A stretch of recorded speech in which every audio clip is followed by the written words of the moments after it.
you believe you know how baby Emmanuel died or was killed, and is there anything you can share? The filing in this case reflects our belief that baby Emmanuel was abused, a victim of child abuse over time, and that eventually, because of that abuse, he succumbed to those injuries. That's what we believe. Yes, sir. Eddie with Action Eye News. I noticed on the arrest records and the booking records that they do have Jake Haro as murder with malice and also another murder charge as well. Is there a second murderer, or can you explain why there's two in the booking?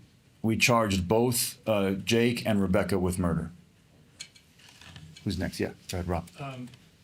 This is in reference to what Chad was talking about, but can you go into some detail about that case in 2023 and what happened there? Sure. And from my understanding, it was a competitive case.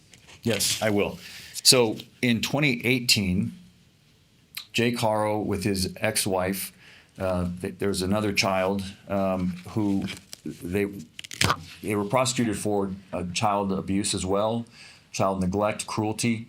That child was also an infant, and that came to the courts, arrested in 2018. It came in to the courts in 2023.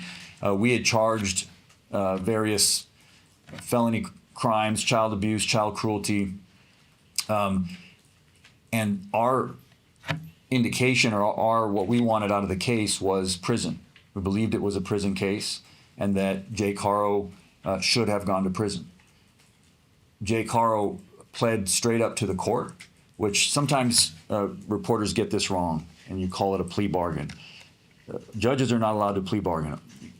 Defendants can plea bargain with the prosecutor, but when a defendant pleads up to the court, they plead to everything that they've been charged with, and they're essentially throwing themselves on the mercy of the court.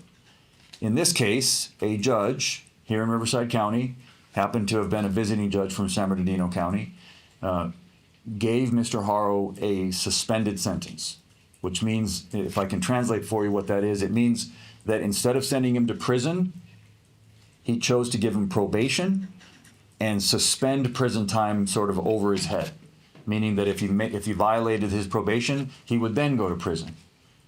My prosecutor in the courtroom objected to that and said on the record, we object, we think it's a prison case, you should send him to prison.